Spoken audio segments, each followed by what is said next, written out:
Hello beautiful people, welcome back to ప్రీబ్రా chronicles. అందరూ ఎలా ఉన్నారండి? నేనైతే చాలా బాగున్నాను. ಎಲ್ರೂ ಹೇಗಿದ್ದೀರಾ? ಎಲ್ರೂ ಚೆನ್ನಾಗಿದ್ದೀರಾ ಅಂತ భావిస్తేనే మా longest south India road trip travel series blog లోకి మీ అందరికీ స్వాగతం. ఆలస్యం చేయకుండా మరి మన ట్రావెల్ డీటెయిల్స్ లోకి వెళ్ళిపోదామా? ఫ్రైడే నైట్ అరౌండ్ 9 o'clock కి మేము ఇంటి నుంచి బయలుదేరాము. అదేనండి బెంగళూరు నుంచి. సో బెంగళూరు నుంచి మేము సేలం మీదుగా వెళ్తున్నాము. సేలం అంటేనే ఇండస్ట్రియల్ ఏరియా కాబట్టి చాలా ట్రక్స్ ఉంటాయి. బట్ అయితే మేము నైట్ ట్రావెలింగ్ ఎప్పుడు కూడా ప్రిఫర్ చేస్తాము, లైక్ లాస్ట్ వీడియోలో నేను చెప్పినట్టుగా. ఎందుకనంటే most of the traffic night లో ఏమీ ఉండదు. సో రోడ్ అన్ని కూడా ఫ్రీగా ఉంటాయి, మనం డెస్టినేషన్ కి ఎర్లీగా రీచ్ అయిపోతాము అనేసి మేము నైట్ టైమ్సే ఎక్కువగా ట్రావెల్ చేస్తాం అనమాట. సో 9 కి బయలుదేరాము. ఎక్కడ కూడా స్టాప్ చేయలేదు. మధ్యలో మాత్రం కొంచెం నాకు నిద్ర వచ్చినట్లయితే టీకి అయితే బ్రేక్ ఇచ్చాం సేలం దగ్గర. నేను ఆ వీడియోస్ అన్ని చేయలేదన్నమాట. టీ తాగేసి మళ్ళీ అక్కడ నుంచి ఇంకా నాన్ స్టాప్ గా మదురై వరకు వచ్చేసాము. మదురై రీచ్ అయిన తర్వాత నుంచి మాకు విపరీతమైన ఆకలి అయితే స్టార్ట్ అయింది, కానీ ఎక్కడ కూడా మాకు రెస్టారెంట్స్ అనేది అస్సలు దొరకలేదన్నమాట. నేను ఒక సజెషన్ ఏమి ఇవ్వాలనుకుంటున్నానంటే, ఈ రూట్లో వెళ్ళేటప్పుడు మనకు రెస్టారెంట్స్ అనేవి అస్సలు దొరకవు కాబట్టి మనం ఇంటి నుంచి ఏదైనా ప్రిపేర్ చేసుకుని స్నాక్స్ లేదా ఫుడ్ ని కానీ తీసుకొని రావడం మంచిదని నాకు అనిపించింది. అయితే మేము మదురై మీనాక్షి టెంపుల్ కి వెళ్ళాలి అని అనుకున్నాం, కానీ మార్నింగ్ 6:30 అవ్వడం వల్ల ఇంకా ఓపెన్ అవ్వలేదన్నమాట టెంపుల్. సో అందుకని ఇంకా టైం వేస్ట్ అయిపోవడం ఎందుకు అనేసి మళ్ళీ మేము స్టార్ట్ అయిపోయాము కొల్లంకి. మన డెస్టినేషన్ వచ్చేసి ఫస్ట్ డే వర్కల అన్నమాట. కాకపోతే కొల్లంలో జటాయు అర్త్ సెంటర్ ఉంది కదా, దాన్ని కూడా కవర్ చేసేసుకుంటే అయిపోతుంది అని అనుకున్నాము. నైట్ అంతా నిద్ర లేకపోవడం ఒకటి, తర్వాత మార్నింగ్ నుంచి విపరీతమైన ఆకలి వల్ల రెస్టారెంట్స్ కూడా దొరకపోవడం వల్ల నాకైతే కొంచెం విసుగు అనిపించింది. వాళ్ళిద్దరైతే బాగానే ఉన్నారు. సో నేనైతే ఒక న్యాప్ తీసేసుకున్నాను అనమాట మధ్యలో. నాకు తెలియకుండానే డీప్ స్లీప్ కి వెళ్ళిపోయాను. అయితే తేన్కాసి మేము రీచ్ అయిన తర్వాత అక్కడ ఒక చిన్న రెస్టారెంట్ అయితే దొరికింది. ఆ వీడియోని కూడా నేను రికార్డ్ చేయలేదు. అక్కడ మంచిగా బ్రేక్ఫాస్ట్ చేసుకొని కొంచెం ఫేస్ వాష్ అంతా చేసుకొని ఫ్రెష్ అప్ అయ్యామన్నమాట. ఇంకా మళ్ళీ స్టార్ట్ అయిపోయాము. అయితే ఎప్పుడైతే మేము కేరళ బార్డర్ వచ్చేసామో, కేరళ బార్డర్ దాటినప్పటి నుంచి ఇంకా మొత్తం గ్రీనరీ అన్నమాట. మొత్తం చుట్టూరా మౌంటైన్స్, కోకోనట్ ట్రీస్, రోడ్డు కూడా చాలా బాగుంది. అయితే మనకు మదురై వరకు హైవే ఉంటుంది. మదురై తర్వాత నుంచి విలేజెస్ లోపల నుంచి వెళ్తుంది అనమాట. విలేజెస్ లోపల నుంచి వెళ్తుంది కాబట్టి మనకు టైం అనేది లేట్ అవుతుంది అనమాట రీచ్ అవ్వడానికి. సో రోడ్ అయితే అంత పెద్దగా లేదు, నేషనల్ హైవేస్ లాగా పెద్దగా అయితే లేదు, ಅಂತ ನ್ಯಾರೋగా ఉన్నాయి. ನಾವು ಫ್ರೈಡೆ ನೈಟ್ ಬ್ಯಾಂಗ್ಳೂರಿಂದ 9 ಗಂಟೆಗೆ ವರ್ಕಲಾಗೆ ಹೊರಟ್ವಿ. ಸೇಲಂನಿಂದ ವರ್ಕಲಾಗೆ ಹೊರಟ್ವಿ. ಸ್ವಲ್ಪ ನಿದ್ದೆ ಬರೋ ಹಾಗಾಯ್ತು. ಸೊ ಹಾಗಾಗಿ ನಾವೊಂದು ಚಿಕ್ಕ ಬ್ರೇಕ್ ನ ತಗೊಂಡಿದ್ವಿ. ಸೇಲಂ ಅಲ್ಲಿ ಒಂದು ಚಿಕ್ಕ ಟೀ ಅಂಗಡಿ ಹತ್ರ ಟೀನ ಕುಡ್ಕೊಂಡು ಮತ್ತೆ ತಿರ್ಗಾ ಸ್ಟಾರ್ಟ್ ಮಾಡಿದೀವಿ ನಮ್ಮ ಜರ್ನಿನ. ಬೆಳಗ್ಗೆ 6 ಗಂಟೆಗೆ ನಾವು ಮದುರೈ ರೀಚ್ ಆದ್ವಿ. ಮದುರೈ ಮೀನಾಕ್ಷಿ ಅಮ್ಮನವ್ರನ್ನ ನೋಡ್ಬೇಕು ಅಂತ ನಾನು ಅನ್ಕೊಂಡಿದ್ದೆ, ಆದ್ರೆ ಟೆಂಪಲ್ ಆ ಟೈಮಲ್ಲಿ ಓಪನ್ ಇರ್ಲಿಲ್ಲ. ಸೊ ಟೈಮ್ ವೇಸ್ಟ್ ಮಾಡೋದು ಬೇಡ ಅಂತ ಅಂದ್ಬಿಟ್ಟು ನಾವು ಮತ್ತೆ ತಿರ್ಗಾ ಜರ್ನಿನ ಸ್ಟಾರ್ಟ್ ಮಾಡಿದ್ವಿ. ತುಂಬಾ ಸಿಕ್ಕಾಪಟ್ಟೆ ಹಸಿವೆ ಆಗ್ತಿತ್ತು, ಆದ್ರೆ ಒಂದು ರೆಸ್ಟೋರೆಂಟ್ ನಮಗೆ ಸಿಕ್ಕಿಲ್ಲ. ಈ ತರ ನೀವು ಬ್ಯಾಂಗ್ಳೂರಿಂದ ವರ್ಕಲಕ್ಕೆ ಹೋಗ್ಬೇಕು ಅಂತಂದ್ರೆ ಸ್ನಾಕ್ ಅಥವಾ ಫುಡ್ ನ ಮನೆಯಿಂದ ತಗೊಂಬರೋದು ಒಳ್ಳೇದು ಅಂತ ನನ್ನ చిక్క సజెషన్. కొల్లం దగ్గర రీచ్ అయినప్పుడు ఈ ఓల్డ్ బ్రిటిష్ రైల్వే బ్రిడ్జ్ ని చూసాము, చాలా బాగుంది. ఇంకా కొల్లం జటాయు అర్త్ సెంటర్ కి అయితే రీచ్ అయిపోయాము అనమాట. ఒకటి మీరు గుర్తు పెట్టుకోవాల్సింది ఏంటి అంటే, ఇక్కడ ఓన్లీ క్యాష్ యాక్సెప్ట్ చేస్తారు. జీపే కానీ యూపీఐ ఏది పేమెంట్ లేదనమాట. సో మీరు వచ్చేటప్పుడు ఖచ్చితంగా క్యాష్ తీసుకొని రండి. మనల్ని క్యూలో అయితే నిలబెడతారు, ఒకరి తర్వాత ఒకరిని లోపలికి పంపిస్తారు. సో అప్పుడు పంపించేటప్పుడు మనకు ముందుగా వాళ్ళు ఫొటోస్ ని తీస్తారు. ఫొటోస్ అయితే చాలా బాగా వచ్చాయి. నేను ఇక్కడ ఫొటోస్ ని కూడా యాడ్ చేశాను, మీరు తర్వాత చూడొచ్చు. సో చూస్తున్నారు కదా, నా కొడుకైతే చాలా ఎక్సైటెడ్ గా ఉన్నాడు కేబుల్ కార్ లో పైకి వెళ్ళటానికి. సో కేబుల్ కార్ లో 4 ఉంటాయి అనమాట. 4 వెళ్తాయి, 4 వస్తూ ఉంటాయి, అలా రొటీన్ అవుతానే ఉంటది. సో మనకి ఇప్పుడు కేబుల్ కార్ మనది వచ్చేసింది. ఇంకా మనం నెక్స్ట్ దాంట్లోకి వెళ్ళటమే. ಕೊನೆಗೆ ನಾವು ಜಟಾಯು ಅರ್ತ್ ಸೆಂಟರ್ ರೀಚ್ ಆದ್ವಿ. ಕೊಲ್ಲಮಲ್ಲಿ ಇರುವ ಜಟಾಯು ಅರ್ತ್ ಸೆಂಟರ್. ಇಲ್ಲಿ ಕ್ಯಾಶ್ ಮಾತ್ರ ಆಕ್ಸೆಪ್ಟ್ ಮಾಡ್ತಾರೆ, UPI ಪೇಮೆಂಟ್ಸ್ ಇಲ್ಲ. ಸೊ ಹಾಗಾಗಿ ಇಲ್ಲಿ ಬರೋದಿದ್ರೆ ನೀವು ಕ್ಯಾಶ್ ನ ತಗೊಂಡ್ ಬರ್ಬೇಕಾಗತ್ತೆ. ನಮ್ಮನ್ನ ಕ್ಯೂ ಅಲ್ಲಿ ಕೂರ್ಸ್ಬಿಡ್ತಾರೆ ಒಂದು ರೂಮ್ ಅಲ್ಲಿ. ಅಲ್ಲಿ ಸ್ವಲ್ಪ ಜ್ಯೂಸಸ್ ಫುಡ್ ಸಿಗುತ್ತೆ, ನೀವು ರಿಫ್ರೆಶ್ ಆಗ್ಬೋದು. ಹಾಗೇನೆ ಅದಾದ ಮೇಲೆ ಇಲ್ಲಿ ಬರೋಕಿನ್ನ ಮುಂಚೆ ನಮಗೆ ಫೋಟೋಸ್ ನ ತೆಗಿತಾರೆ. ಫೋಟೋಸ್ ಅಂತೂ ತುಂಬಾ ಚೆನ್ನಾಗಿ ತೆಗೆದಿದ್ರು. ಆ ಫೋಟೋಸ್ ಕೂಡ ನಾನು ಈ ವಿಡಿಯೋದಲ್ಲಿ ಆಡ್ ಮಾಡಿದ್ದೀನಿ, ನೀವು ಆಮೇಲೆ ನೋಡಬಹುದು. ಈಗ ನಾವು ಕೇಬಲ್ ಕಾರ್ ನ ಹತ್ತಿದ್ವಿ. ನೀವೇ ನೀವೇ ನೋಡಬಹುದು ಕೇಬಲ್ ಕಾರು ಎಷ್ಟು ಚೆನ್ನಾಗಿದೆ ಅಂತ. ఈ రైడ్ నంతు ಒಂದ್ಸಲ ಆದ್ರೂ ನೀವು ఎక్స్పీరియన్స్ ಮಾಡಲೇಬೇಕು. చూస్తున్నారా మా కేబుల్ రైడింగ్ అయితే స్టార్ట్ అయిపోయింది. మీరు చూడొచ్చు, చాలా బాగుంటది అనమాట వ్యూస్ అన్ని కూడా. కానీ సరిగ్గా కనిపించదు, ఎందుకంటే ఆ రోజు వర్షం పడుతూ ఉన్నింది. అందువలన కొంచెం మనకి క్లారిటీ అనేది మిస్ అయిపోయింది అనమాట. అయితే ఈ రైడ్ ని ఖచ్చితంగా లైఫ్ టైమ్ లో ఒక్కసారైనా ఎక్స్పీరియన్స్ చేయాలి, ఎందుకంటే అది చాలా హైట్ లో ఉంటది. ఆ హైట్ లోకి మనం వెళ్తుంటే చాలా బాగుంటది. ఇంతకు ముందు అయితే హెలికాప్టర్ రైడ్ కూడా ఉన్నింది, బట్ ఇప్పుడు అది తీసేశారు. అది ఉన్నింటే కూడా చాలా బాగుండేది అని అనిపించింది నాకు. వెనకాల మీరు చూడొచ్చు, అదే జటాయు స్టాచ్యూ అన్నమాట. జటాయుకి అయితే ఒక హిస్టరీనే ఉంది. అదే సీతమ్మ వారిని రావణాసుడు వెతుకుని వెళ్లిపోయేటప్పుడు జటాయు ఫైట్ చేసి చనిపోయిన స్థలమే ఇది అని చెప్తారనమాట. దాని బ్రేవరీకి సింబల్ గా ఈ జటాయుని అయితే నిర్మించారనమాట. కానీ ఒక్కసారైనా మీరు వర్కలాకి వెళ్ళినప్పుడు ఈ కొల్లంకి వెళ్ళి ఈ జటాయు అర్త్ సెంటర్ ని ఖచ్చితంగా విజిట్ చేయండి. ఇది లైఫ్ టైం మెమొరబుల్ గా ఉంటుంది. మీరు చూడొచ్చు అసలు ఎంత హ్యూజ్ స్టాచ్యూ అని, చాలా అందంగా ఉంటుంది. మేము ಇಕ್ಕಡಿಗೆ ರೀಚ್ ಅಯ್ಯೇಸರಿಗೆ 2:30 ಅయింದನమాట. ನಾವು ಜಟಾಯುಗೆ 2:30ಗೆ ರೀಚ್ ಆದ್ವಿ. ಅಲ್ಲಿನೇ ಟಿಕೆಟ್ಸ್ನ ತಗೊಂಡು ಮೇಲೆ ಬಂದ್ವಿ. ಇಲ್ಲಿ ಒಂದು ಥೀಮ್ ಪಾರ್ಕ್ ಕೂಡ ಇದೆ. ಆ ಥೀಮ್ ಪಾರ್ಕ್ టికెట్ను ನೀವು తಗೊಂಡು ఎక్స్ప్లోర్ ಮಾಡಬಹುದು.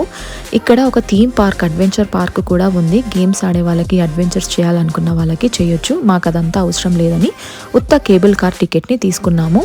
కేబుల్ కార్లో రాకుండా నడుచుకొని వెళ్ళాలి అనుకున్న వాళ్ళు నడుచుకుంటా కూడా వెళ్ళొచ్చు. మీరు అక్కడ వెనకాల చూడొచ్చు స్టెప్స్ ఎక్కేది. కానీ చాలా టైర్డ్ అయిపోతాము మనము ವಾಕ್లో వెళ్తే గనక. ಕೇಬಲ್ ಕಾರ್ ಎಕ್ಸ್ಪೀರಿಯನ್ಸ್ನ అయితే ఒకసారి ಎಕ್ಸ್ಪೀರಿಯನ್ಸ್ చేయొచ్చు. ನೀವೇನಾದರೂ ನಡ್ಕೊಂಡು ಹೋಗಬೇಕು ಅಂತಂದ್ರೂ ನಡ್ಕೊಂಡು ಹೋಗ್ಬೋದು. ಆದರೆ ತುಂಬ ಟಯರ್ಡ್ ಆಗಿ ಹೋಗುತ್ತೆ. ಅದು ಅಷ್ಟು ಹೈಟಲ್ಲಿದೆ ಅಲ್ವಾ, ನಡೆಯೋಕ್ಕಾಗಲ್ಲ ಅಂತ ನಾನು ಹೇಳಕ್ಕೆ ఇష్టపಡ್ತೀನಿ. బట్ ಒಂದ್ಸಲಿ ಆದರೂ ఈ కేబుల్ కార్ನ ఎక్స్పీరియన్స్ ಮಾಡಲೇಬೇಕು. మా టికెట్లో అయితే అప్ అండ్ డౌన్ 2 ఉన్నాయన్నమాట. వెళ్ళటానికి కేబుల్ కారే, రావడానికి కూడా కేబుల్ కారే. మాకు నిద్ర లేకపోవడం వల్ల మా ఫేసెస్ అయితే చాలా టైర్డ్గా ఉన్నాయి. మీరే చూడొచ్చు వీడియోలో. ఏంటి ఇలా ఉంది అని అనుకోవద్దండి, ప్లీజ్ ఇగ్నోర్ మై ఫేస్. మేము వర్కలాకి వెళ్ళడం ఇది 4th టైం అనమాట. నా సన్కి వర్కలా అంటే ఫేవరెట్ ప్లేస్ అనమాట. వాడికి చాలా ఇష్టమైన ప్లేసు. ఎప్పుడు ఎక్కడికి ట్రిప్ వెళ్దాము అంటే ఫస్ట్ నోట్లో నుంచి వచ్చే మాట వర్కలా. అంత ఇష్టం అనమాట వాడికి. సో మేము లాస్ట్ టైము వెళ్ళినప్పుడేమో క్లిఫ్ సైడ్లో స్టే చేసాము. బట్ ఈసారి క్లిఫ్లో స్టే చేయలేదు. చూస్తున్నారు కదా, ఈ పిక్చర్సే వాళ్ళు స్టార్టింగ్లో మనకి తీశారు. బ్యాక్గ్రౌండ్ అప్పుడు ఏమీ లేకుండా అనమాట. వెనకాల బ్లాక్ క్లాత్ వేస్తారు. తర్వాత వాళ్ళు బ్యాక్గ్రౌండ్ అలా సెట్ చేసి మనకు కోడ్ అయితే ఇస్తారు. సాఫ్ట్ కాపీస్ని మనం తర్వాత డౌన్లోడ్ చేసుకోవచ్చు. ఇంకా మేము జటాయు అయిన తర్వాత డైరెక్ట్గా రూమ్కి అయితే వచ్చేసాము. ఈ రూమ్ వచ్చేసి కపిల్ బీచ్ దగ్గర ఉందన్నమాట. మెజెస్టిక్ రిట్రీట్ రిసార్ట్ అని. ఒక సైడ్ లేక్, దాని పక్కలోనే బీచ్ ఉంటుంది. చాలా అంటే చాలా బ్యూటిఫుల్గా ఉంది. చాలా ప్రశాంతంగా కూడా ఉంది. మనకి సిటీ టెన్షన్స్ నుంచి, సిటీ లైఫ్ నుంచి దూరంగా వచ్చి ప్రశాంతంగా ఉండాలనుకుంటే ఇలాంటి ఒక రిసార్ట్ని ఖచ్చితంగా బుక్ చేసుకుంటే ಪ್ರಶಾಂತಂగా ಫ್ಯಾಮಿಲಿతో ಟೈಮ್ನಿ ಸ್ಪೆಂಡ್ చేయొచ్చు. ಜಟಾಯುನ ಮುಗಿಸ್ಕೊಂಡು ನಾವು ನಮ್ಮ ರೂಮ್ಗೆ ಬಂದ್ಬಿಟ್ವಿ. ಇದು ಮೆಜೆಸ್ಟಿಕ್ ರಿಟ್ರೀಟ್ ರೆಸಾರ್ಟ್ ಅಂತ. ಒಂದು ಕಡೆ ಲೇಕು, ಇನ್ನೊಂದು ಕಡೆ ಬೀಚು, ಎರಡೂ ಇರುತ್ತೆ. ವ್ಯೂ ಅಂತೂ ಸಖತ್ತಾಗಿತ್ತು. ಹಾಗೆ ನಾವು ಪೀಸ್ಫುಲ್ ಆಗಿ ಮನೆಯವರ ಜೊತೆಗೆ ಎಂಜಾಯ್ ಮಾಡಬೇಕು ಅಂತಂದರೆ, ಸಿಟಿ ಲೈಫ್ಗೆ ದೂರ ಬಂದು ಎಂಜಾಯ್ ಮಾಡಬೇಕು ಅಂದರೆ ಈ ಥರ ಒಂದು ರೆಸಾರ್ಟ್ಗೆ ಬರಲೇಬೇಕಾಗುತ್ತೆ. ನೋಡ್ತಿದ್ದೀರಾ ನೀವು ಎಷ್ಟು ಸುಂದರವಾಗಿದೆ ಅಂತ. ఈ లేక్లోనే ఒక చిన్న బోట్ ఉంటుంది. ఆ బోట్ని తీసుకొని మనకి అవతల వైపు ఉన్న ಬೀಚ್లో ವದಿಲಿಪೆಡ್ತಾರನమాట. ಈ ಲೇಕಲ್ಲಿ ನಮ್ಮನ್ನ ಬೋಟಲ್ಲಿ ಕರ್ಕೊಂಡು ಹೋಗ್ತಾರೆ ಹೋಟೆಲ್ ಅವರು. ಆ ಕಡೆ ಇರೋ ಬೀಚಲ್ಲಿ ಬಿಡ್ತಾರೆ. ಸೊ ಬೀಚ್ಗೆ ಹೋಟೆಲ್ಗೆ ಮಧ್ಯలో ಲೇಕ್ ఉందన్నమాట. ಹೋಟೆಲ್ ಹಾಗೆ ಬೀಚ್ನ ನಡುವೆ ಒಂದು ಚಿಕ್ಕ ಲೇಕ್ ಇದೆ. సో ఆ లేకಲ್ಲಿ ನಾವು బోటಲ್ಲಿ ಹೋಗಿ బీచಲ್ಲಿ ఆట ఆడిದ್ರೆ ಎಷ್ಟು ಚೆನ್ನಾಗಿರುತ್ತೆ అల్వా.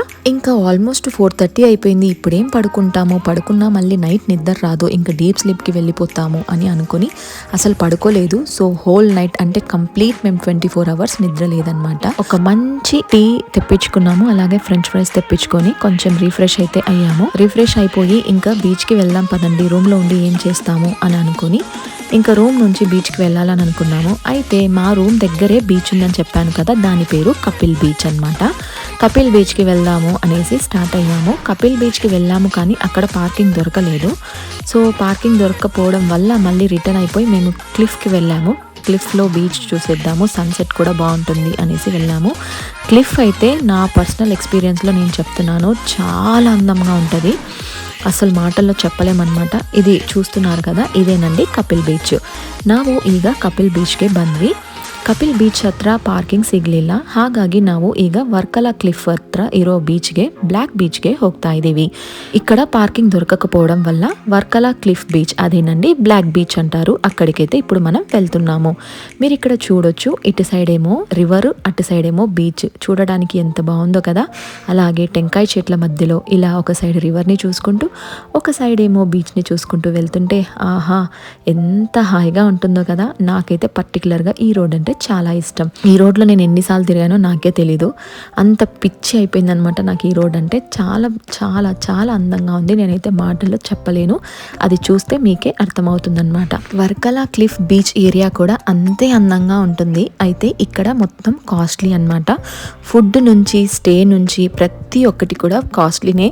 మీరు షాపింగ్ చేసుకోవడానికి షాపింగ్స్ ఉంటాయి వరుసగా క్లిఫ్ పైన, కానీ అది కూడా కాస్ట్లీ అయిపోయింది. మేము అంతకుముందు సారి వచ్చినప్పుడు అంత కాస్ట్లీ లేదు, ప్లస్ అంత క్రౌడెడ్ కూడా లేదు. ఇప్పుడైతే చాలా క్రౌడెడ్ అయిపోయింది, అలాగే కాస్ట్లీ కూడా అయిపోయింది. పర్ నైట్ స్టే 10,000 నుంచి స్టార్టింగ్ ఉందన్నమాట. బట్ మేము అర్లియర్ వచ్చినప్పుడు సన్ వ్యూ రెసార్ట్ అనే రెసార్ట్లో స్టే చేసాము. అప్పుడు పర్ నైట్ 5,000 to 6,000 ఉండింది, బట్ ఇప్పుడు డబల్ ద ప్రైస్ అయిపోయింది అనమాట. సో మీరు రావాలనుకుంటే ఒక్కరోజు స్టే చేయొచ్చు ఇక్కడ, చాలా బాగుంటుంది. ఇంకా మేమైతే ఇంకా సన్సెట్ అవ్వలేదు అనేసి ఫ్రిస్బీ ఆడుతున్నాము ముగ్గురం కూడా. కొంచెం ఫ్యామిలీ టైం స్పెండ్ చేసామన్నమాట. మేము ఎక్కడికి వెళ్ళినా కూడా ఫ్రిస్బీ లేకపోతే ఏదైనా కూడా ఆడుకోవడానికి ಲೈಕ್ ಬೋರ್ಡ್ ಗೇಮ್ಸ್ కానీ ಅలా తీసుకొని వెళ్తాం. మాకు ಬೋರ್ ಅನಿಪಿస్తే మేము ಮುಗ್ಗರమే ಆಡ್ಕೊಂತಾము. ಸನ್ಸೆಟ್ಗೆ ಇನ್ನೂ ಟೈಮ್ ಆಗಿರಲಿಲ್ಲ, ಸೊ ಹಾಗಾಗಿ ನಾವು ಫ್ರಿಸ್ಬಿ ತಗೊಂಡು ಆಟ ಆಡೋದು ಶುರು ಮಾಡಿದ್ವಿ. ನಾವು ಎಲ್ಲೇ ಹೋದ್ರೂ ಫ್ರಿಸ್ಬಿ ಅಥವಾ ಬೋರ್ಡ್ ಗೇಮ್ಸ್ನ ತಗೊಂಡು ಹೋಗ್ತೀವಿ. ನಾವು 3 ಜನ ಬೋರ್ ಆದರೆ ಆಟ ఆడుతీవి. సో ನೀವು ఈ ತರ ట్రై ಮಾಡಬಹುದು. ఇంకా కాసేపట్లో మీరు చాలా అందమైన సన్సెట్ ని చూసేస్తారు, వేచి ఉండండి. ಇನ್ನು ಸ್ವಲ್ಪತ್ರಲ್ಲಿ ನೀವು ಸುಂದರವಾಗಿರೋ సన్సెట్ ನ ನೋಡಬಹುದು. బెంగళూరు నుంచి అయితే నేను వర్కలాని ఖచ్చితంగా రికమెండ్ చేస్తాను. వర్కలా అనేది ఒక బ్యూటిఫుల్ ప్లేస్ అన్నమాట. గోవా హైప్ ఎక్కువైపోయింది, గోవా కన్నా వర్కలా చాలా అందంగా ఉంటుంది. గోవాని వదిలేసి వర్కలాకి ఒక్కసారి వెళ్ళి చూడండి, మళ్ళీ మళ్ళీ వెళ్ళాలనిపిస్తుంది. అయితే మనం వర్కలాకి వెళ్ళాలంటే కొచ్చి నుంచి కూడా వెళ్ళొచ్చు, కానీ మేము ఆల్రెడీ కొచ్చి అలపే కవర్ చేసేసాం కాబట్టి కొచ్చి రోడ్డు తీసుకోకుండా మేము ఈ రూట్ లో వచ్చామన్నమాట. ನಾನು ವರ್ಕಲಾನ ತುಂಬಾ ರೆಕಮೆಂಡ್ ಮಾಡ್ತೀನಿ, ಯಾಕಂತಂದ್ರೆ ಗೋವಾ ತುಂಬಾ ಹೈಪ್ ಆಗೋಗಿದೆ. ಬಟ್ ಗೋವಾಕ್ಕಿಂತ ವರ್ಕಲಾ ತುಂಬಾ ಚೆನ್ನಾಗಿರುತ್ತೆ. ಒಂದ್ಸಲ ನೀವು ಬಂದ್ರೆ ಮತ್ತೆ ಮತ್ತೆ ಬರ್ತೀರಾ, అಷ್ಟು ಚೆನ್ನಾಗಿರುತ್ತೆ ನಮ್ಮ Varkala. Night time Varkala cliff beach అయితే చాలా బాగుంటది. అంటే మొత్తం పార్టీ వైబ్స్ తో, లైటింగ్స్ తో చాలా అందంగా కనిపిస్తుంది అనమాట. ఒకవైపు బీచ్, ఇంకొక వైపు కొండపైన మనం వెళ్తూ బీచ్ ని చూసుకుంటూ సముద్రపు అలలు మన చెవిని తాకుతూ ఉంటే ఆ హాయి మాత్రం మాటల్లో అస్సలు వర్ణించలేము. ఇంకా వర్కలా క్లిఫ్ నుంచి రూమ్ కి అయితే వచ్చేసాము. ఎగ్ ఫ్రైడ్ రైస్ అలాగే చికెన్ ఫ్రై ఆర్డర్ చేసుకుని, నిద్ర లేదు కాబట్టి త్వరగా పడుకుందాము అని అనుకున్నాం, కానీ తిన్న వెంటనే పడుకోలేం కదా. ಹೋಟೆಲ್ ನಿ ಎಕ್ಸ್ಪ್ಲೋರ್ చేసేసాము. ನೀವೇನಾದ್ರೂ ವರ್ಕಲಾಗ್ ಬರಬೇಕು ಅಂತ ಅನ್ಕೊಂಡಿದ್ರೆ ನೀವು ಕೊಚ್ಚಿ ಮೇಲೇನೂ ಬರಬಹುದು. ಆದ್ರೆ ನಾವು ಆಲ್ರೆಡಿ ಕೊಚ್ಚಿ ಮತ್ತೆ ಅಲಪೆನ ಕವರ್ ಮಾಡಿದ್ವಿ, ಅದಕ್ಕೋಸ್ಕರ ನಾವು ಇನ್ನೊಂದು ರೂಟ್ ನ ತಗೊಂಡು ఈ ತರ ಬಂದ್ವಿ. బెంగళూరు నుంచి ఫ్లైట్ లో రావాలి అని అనుకుంటే కొచ్చి వరకు వచ్చి అక్కడ నుంచి ట్రైన్ లో రావచ్చు, లేదా బస్ అయితే ట్రివాండ్రం వరకు బస్ లో వచ్చి 30 minutes ట్రైన్ జర్నీని అయితే ఎక్స్పీరియన్స్ చేయొచ్చు. బెంగళూరు నుంచి మోస్ట్ సీనిక్ వ్యూస్ ఉన్న ట్రైన్ లో అయితేనే బెస్ట్ ఆప్షన్ అని సజెస్ట్ చేస్తాను. ట్రైన్ లో మాత్రం వ్యూస్ అయితే చాలా బాగుంటాయి. మధ్య మధ్యలో బీచ్, టన్నల్స్, చాలా అంటే చాలా బాగుంటుంది. Highly recommended. ఒక్కసారి వర్కలాని విజిట్ చేయండి, మళ్ళీ మళ్ళీ విజిట్ చేస్తూనే ఉంటారు. లాస్ట్ లో మేము ఇంతకు ముందు వెళ్ళిన ట్రిప్ పిక్చర్స్ ని కూడా యాడ్ చేశాను, చూసియండి. వర్కలా నుండి ఎక్కడికి వెళ్ళాము అని తెలుసుకోవాలనుకుంటే నెక్స్ట్ పార్ట్ కోసం వెయిట్ చేయాల్సిందే. ఈ వీడియో కనుక మీకు నచ్చినట్లయితే please do like, share and subscribe. Thank you for watching. Bye.